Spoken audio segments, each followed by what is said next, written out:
So hello everyone, আসসালামু আলাইকুম। আজকে আজকে এত কষ্ট করে সারিঘাটে যাওয়ার পরও আমরা কাশফুল দেখতে পারি নাই। দেখেছি অনেক দূর থেকে, কিন্তু ছোঁয়া এবং কাশফুলের সাথে ছবি তোলা হয়নি। আজকালকার পোলাপাইন কাশফুল পাইলে যে কি মনে করে। তো এসে পড়লাম দোলেশ্বর ঘাটে। ঘাটে উঠে ট্রলারে উঠলাম, ট্রলার ছেড়ে দিয়েছে। এবার এই পারে আজকে বারে শুক্রবার, তো অনেক মানুষ ঘুরতে যাচ্ছে। আর সারিঘাট বলতে গেলে যারা শ্যামপুরের ভিতরে থাকে সবাই জানে।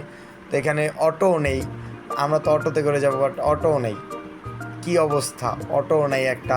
যেখানে 20 টাকার ভাড়া সেখানে 50 টাকা। তো ফাইনালি একটা অটো পেলাম, তো রওনা দিলাম সারিঘাটের উদ্দেশ্যে। আজকে সারিঘাট গিয়ে অনেক মজা করব।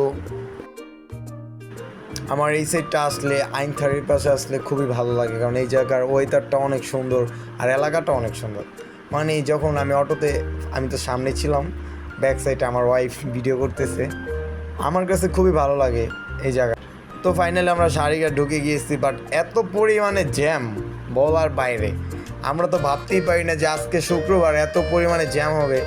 আমরা কমলা 1 কিলোমিটার দূরে আসছি সারিঘাট থেকে, কিন্তু এত পরিমাণে জ্যাম। পরে দিশা না পেয়ে নেমে গেলাম। হাঁটতেছি, হাঁটার পরে একটু ভিডিও করতাম।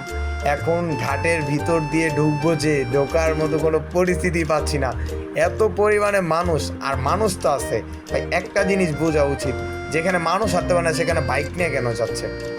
বাইক এত জায়গা থাকতেও বাইকগুলো পার্কিং করা যায় না?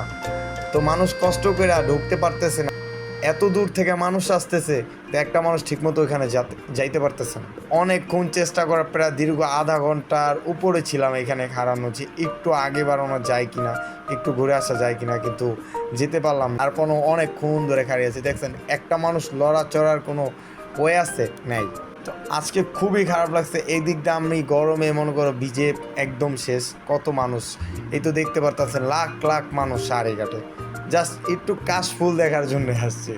এখানে অনেক মানুষ। পরে আমরা কি করব, এত কষ্ট করে আসার পরে ফিরে চলে গেলাম। তো চিন্তা করলাম একটু ভিডিও করে যাই। এখানে মানুষ নৌকো দিয়ে পার হচ্ছে কেউ। তো চিন্তা করলাম এখন সন্ধ্যা হয়ে গেছে, আর নৌকো দিয়ে কী পার হলো। যারা বাইক নিয়ে যান, প্লিজ তাদেরকে একটা কথা বলতে চাই, তারা কাইন্ডলি বাইকগুলোকে এক সাইডে পার্কিং করে দেন, তারপর যান যেখানেই যান। কারণ এইভাবে একটা মানুষ চলাচলের রাস্তায় আপনারা বাইক ঢুকাই দিতেছেন, যেখানে মানুষ মানে গাড়ি ঢোকার মতো